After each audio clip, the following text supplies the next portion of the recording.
Polisi bermasalah di pusaran kasus KM50 dan Sambo.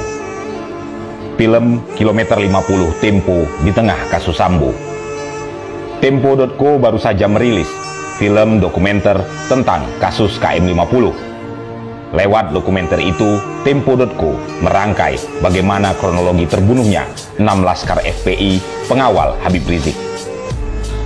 Seperti diketahui, dua tersangka kasus ini yakni Bribtu Fikri Ramadan dan Ibda M. Yusmin Ohorella diputus lepas oleh Pengadilan Negeri Jakarta Selatan pada 18 Maret lalu. Hakim memutus bersalah, namun tindakan itu dimaafkan karena dalam rangka membela diri dan tugas.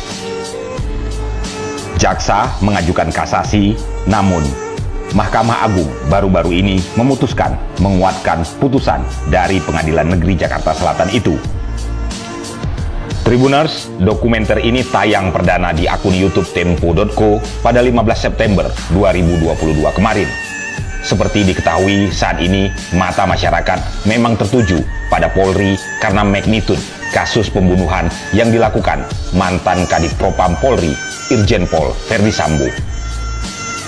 Kasus Sambo ini menyeret begitu banyak aparat kepolisian, mulai dari yang terlibat membunuh, ikut serta dalam rancangan Sambo menghalangi penyidikan, sampai yang hanya ikut-ikut perintah atasan.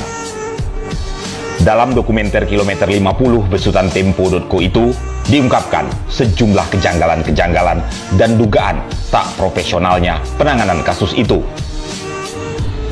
Di salah satu bagian video juga ditampilkan Brigadir Jenderal Polisi Hendra Kurniawan yang saat itu adalah Karo Paminal Mabes Polri saat Kapolda Metro Jaya Irjen Pol Fadil Imran merilis kasus dan menjelaskan kronologi kasus KM50 dengan menunjukkan senjata api yang diduga dipakai para pengawal yang terbunuh itu. Polisi bersikukuh penembakan itu karena keenam orang itu melawan petugas.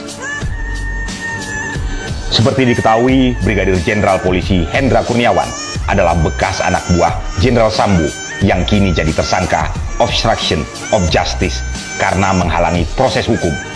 Namanya terus disebut dan kini menunggu di sidang kode etik dan diancam diseret ke peradilan umum. Dalam pengusutan kasus KM50 sendiri, Jenderal Sambo yang saat itu menjabat Kadif Propam membentuk tim khusus yang dipimpin Brigadir Jenderal Hendra Kurniawan. Ada fakta lagi tentang seorang perwira menengah di Polda Metro Jaya yang dulu dikenal sebagai pemburu laskar FPI. Dia adalah AKBP Handik Zusen yang kini termasuk dalam perwira polisi yang akan disidang kode etik. AKBP Handik Zusen termasuk perwira yang dicopot. Dia sebelumnya adalah Kasubdit 3 Ditreskrimum Polda Metro Jaya. Kini dia dimutasi di pelayanan markas atau Yanma Mabes Polri. Dia juga dipatsuskan di Makobrimob. Di kasus KM50, AKBP Handik merupakan komandan yang memimpin operasi pengejaran Rizik Syihab dan pengawalnya. Dalam laporan majalah Tempo edisi 3 September 2022 yang dikutip dari Tempo.co, Handik adalah salah satu penyokong skenario Verdi Sambo. Dua perwira tinggi Polri mengatakan jejak selongsong peluru di tempat kejadian perkara Duren 3 sudah direkayasa oleh anak buah Verdi Sambo. Salah satu perwira yang diduga berperan adalah Handik Zusen yang saat itu menjabat Kepala Subdirektorat Reserse Mobil Polda Metro Jaya. Masih mengutip dari laporan majalah Tempo 3 September 2022 itu juga dituliskan Handik diduga mengatur jumlah selongsong peluru untuk memberi kesan ada baku tembak di rumah dinas Verdi Sambo.